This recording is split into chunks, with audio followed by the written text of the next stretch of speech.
ગુજરાતમાં છેલ્લા 10 દિવસની અંદર દુષ્કર્મની ઘટનાઓ એટલી હદે વધી રહી છે કે ગુજરાતની સ્થિતિ કદાચ યુપી અને બિહાર જેવી ન થઈ જાય તેની ચિંતા લોકોની અંદર ખૂબ ચિંતાનો વિષય છે। પણ હજી આમના ઘા રૂઝાણા નથી ત્યાં આણંદની અંદર એક 16 વર્ષની બાળાને દારૂ પીવડાવીને દુષ્કર્મ આચરવાની ઘટના સામે આવી। આમને લઈને પ્રજાની અંદર ખૂબ મોટો આક્રોશ અને રોષ જોવા મળી રહ્યો છે। તો આમ આદમી પાર્ટી પૂરા ગુજરાતની અંદર કલેક્ટર કચેરીએ જઈ વિરોધ પ્રદર્શન કરી અને રાજ્યના ગૃહમંત્રી હર્ષ સંઘવીના રાજીનામાની માંગ પણ કરી છે। તો આમને લઈને ગુજરાત આમ આદમી પાર્ટીના પ્રમુખ ઈસુદાન ગઢવીએ શું કહ્યું અને પૂરા ગુજરાતની અંદર વિરોધ કઈ રીતના કરવામાં આવી રહ્યો છે તે પણ જોઈએ। રાજીનામું આપો, રાજીનામું આપો, હર્ષ સંઘવી રાજીનામું આપો, રાજીનામું આપો, રાજીનામું આપો, હર્ષ સંઘવી રાજીનામું આપો, મુખ્યમંત્રી મૌન કરો, મુખ્યમંત્રી મૌન કરો, હાય રે ભાજપ, હાય રાજીનામું આપો, હાય હર્ષ સંઘવી, હાય સંઘવી, હાય રાજીનામું આપો, રાજીનામું આપો, હર્ષ સંઘવી રાજીનામું આપો, રાજીનામું આપો, રાજીનામું આપો, હર્ષ સંઘવી રાજીનામું આપો, મૌન તોડો, મુખ્યમંત્રી મૌન તોડો, મુખ્યમંત્રી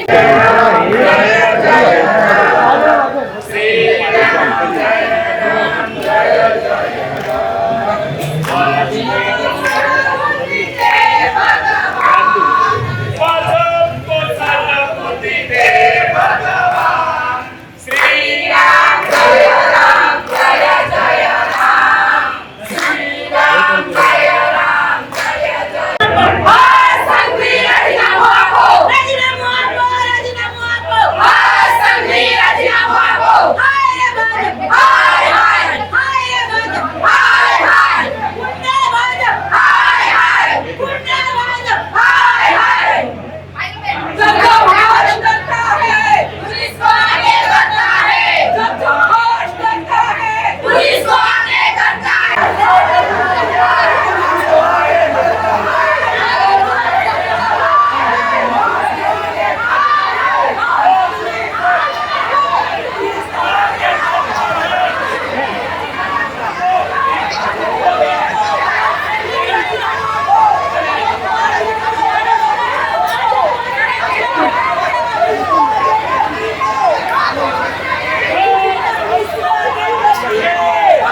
હર્ષ સંઘવી ફાકા ફોજદારી કરતા રહ્યા અને ફરીથી આણંદના એક ગામમાં સગીરા સાથે દુષ્કર્મનો પ્રયાસ કરવામાં આવ્યો। એ જ્યારે ગરબા રમીને પરત ફરી રહી હતી ત્યારે આણંદની 16 વર્ષની સગીરા પર 3 યુવકોએ દારૂ પીવડાવી દુષ્કર્મનો પ્રયાસ કર્યો। દારૂ ક્યાંથી આવ્યો? દુષ્કર્મનો પ્રયાસ થઈ રહ્યો છે, સતત આવી ઘટનાઓ ઘટી રહી છે। ત્યારે ફરીથી હું કહું છું કે હર્ષ સંઘવીએ રાજીનામું આપી દેવું જોઈએ. આજે છેલ્લા 15 દિવસમાં 10 જેટલી બળાત્કાર અને ગેંગરેપની ઘટનાઓ બની છે ગુજરાતમાં. જગ જાહેર છે. ત્યારે આજે આમ આદમી પાર્ટીએ તમામ જિલ્લાઓમાં આવેદનપત્ર આપ્યું છે, તમામ જિલ્લાઓમાં વિરોધ કર્યો છે. ઘણી જગ્યાએ આવેદનપત્રો અટકાવ્યા તો આમ આદમી પાર્ટીની મહિલાઓને ફરીથી હર્ષ સંઘવીની પોલીસે પકડી અને એને અટકાયત કરી છે. શરમ આવવી જોઈએ. ત્યારે આમ આદમી પાર્ટી છે એ મહિલાઓના અવાજ માટે અવાજ સતત ઉઠાવતી રહેશે. આજે પણ તમામ જિલ્લાઓમાં મહિલાઓને સુરક્ષાને લઈને સુરક્ષા આપો અને મુખ્યમંત્રીનો અને હર્ષ સંઘવીનો રાજીનામું માંગતી સાથે મહિલાઓએ વિરોધ કર્યો છે. આગામી 2-3 દિવસમાં જ ફરીથી પ્રદેશ લેવલે પણ આમ આદમી પાર્ટી જે મહિલાઓ અસુરક્ષિત છે, સુરક્ષા મળતી નથી અથવા સુરક્ષા ચાહીને આપવામાં નથી આવતી, અને હર્ષ સંઘવી જ્યારથી ફાંકા ફોજદારીએ શરૂ કરી છે ત્યારથી બળાત્કારના કિસ્સાઓ વધતા રહ્યા છે. એના વિરોધમાં દાહોદની ઘટના હોય, વડોદરાની ઘટના હોય, આજે આણંદની થઈ, મોડાસાની, મહેસાણાની, ભુજની, આટકોટની, સુરેન્દ્રનગરની કેટલી બાળાઓ પીખાઈ ગઈ છે હમણાં. ત્યારે અમે આગામી 2-3 દિવસમાં આમ આદમી પાર્ટી ફરીથી પ્રદેશ લેવલે પણ એક કાર્યક્રમ કરશે, રેલીનું આયોજન કરશે અને દીકરીઓને ગુજરાતમાં સુરક્ષા મળે, સુરક્ષિત રહે અને એ માટે પોલીસને પણ સ્વતંત્રતાથી કામ કરવા દેવામાં આવે એવી માંગ સાથે આમ આદમી પાર્ટી કાર્યક્રમ કરશે. આજે ફરીથી એક જ દુઃખદ ઘટના ઘટી કે એક 16 વર્ષની બાળકી પીંખાતા રહી ગઈ, પણ દારૂ પીવડાવી અને આજે નરાધમોએ જે કૃત્ય કરવાનો પ્રયાસ કર્યો છે ખરેખર જઘન્ય છે, માફ કરી શકાય એમ નથી.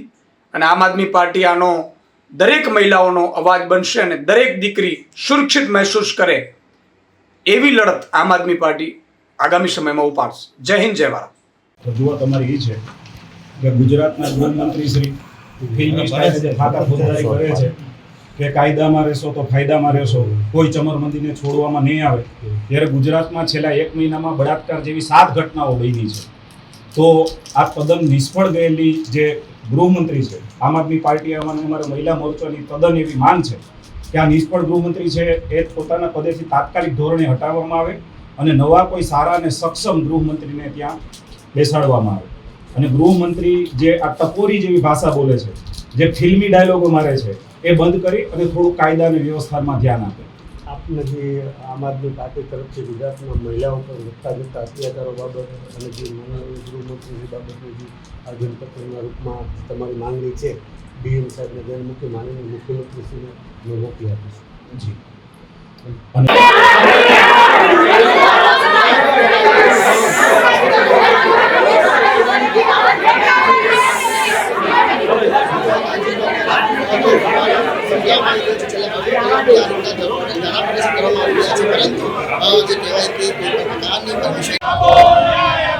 વડોદરાની દીકરીને વડોદરાની દીકરીને ફાકા ફોજદારી બંધ કરો. ફાકા ફોજદારી બંધ કરો. ન્યાય આપો. ન્યાય આપો.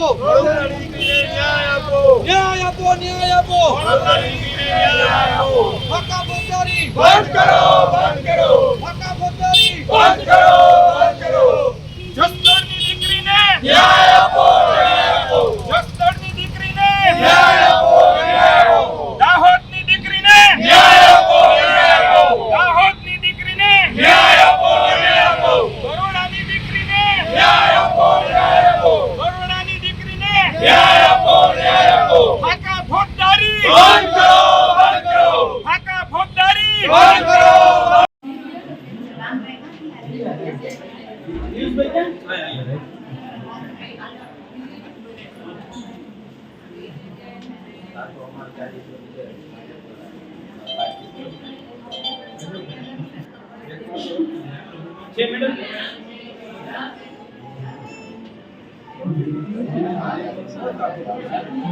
भारत माता के जय। वंदे मातरम। वंदे मातरम। ન્યાય આપો. ન્યાય આપો. દીકરીઓને ન્યાય આપો. ન્યાય આપો. ન્યાય આપો. દીકરીઓને ન્યાય આપો.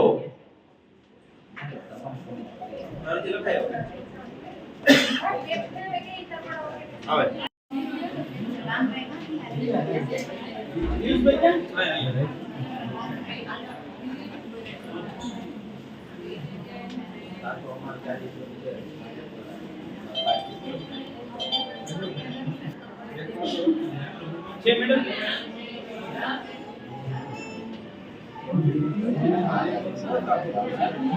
ભારત માતા કે જય વંદે માતરમ વંદે માતરમ ન્યાય આપો ન્યાય આપો દીકરીઓને ન્યાય આપો ન્યાય આપો ન્યાય આપો દીકરીઓને ન્યાય આપો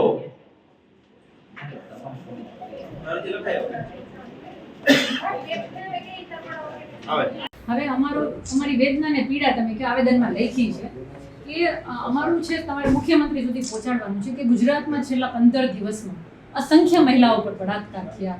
એટલે આપણે અસંખ્ય એટલે કહીએ છીએ કે એક દીકરી પણ પીંખાય નહીં ગુજરાતની બહેનો માટે કે દેશની બહેનો માટે દુઃખદાયક છે. તો આવું જે બને છે છતાં પણ ગૃહ મંત્રાલયથી કોઈ પણ જાતને એક્શન નહીં, ખાલી ભાષણ કરે. તો અમારી આ પીડા છે ને ત્યાં સુધી પહોંચાડવાની છે. અમે એટલી આશા રાખીએ છીએ કે તમારી પાસે વ્યવસ્થા હોય ને એટલું જ કામ પોલીસ તંત્રને આપો. તમે વધારે કામ આપો છો પછી તમે સુરક્ષા અને બાબતમાં સાવ ઝીરો, એટલે વોટ બેંકની રાજનીતિ મૂકી, વોટ બેંક લક્ષી ભાષણબાજી મૂકી અને પ્રજાલક્ષી કાર્ય કરે ને એ સંદેશ તમારે એના સુધી પહોંચાડવાનો છે. એટલા માટે આજે અમે સમગ્ર આમ આદમી પાર્ટી પરિવાર, અમારા પ્રમુખ છે દિનેશભાઈ, મહિલા પ્રમુખ છે રાજલબેન અને સમગ્ર ટીમ છે, અમારા જિલ્લા પ્રમુખ છે તેજસભાઈ અને હું રેશમા પટેલ, હું ગુજરાત મહિલા પ્રેસિડેન્ટ છું. કે શકની લાગણીમાં સત્તા સુધી પહોંચી.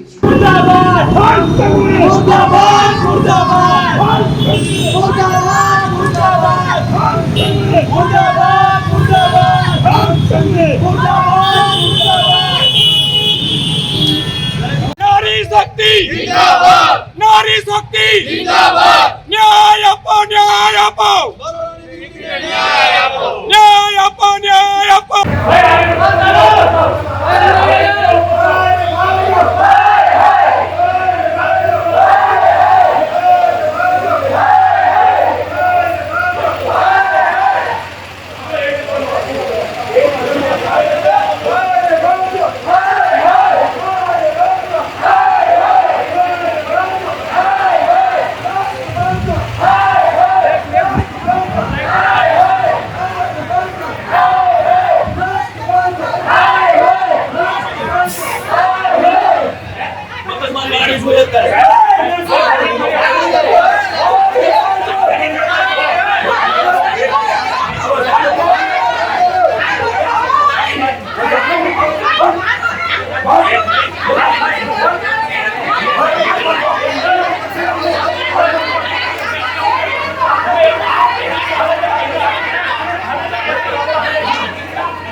મુર્દાબાદ મુર્દાબાદ મુર્દાબાદ મુર્દાબાદ મુર્દાબાદ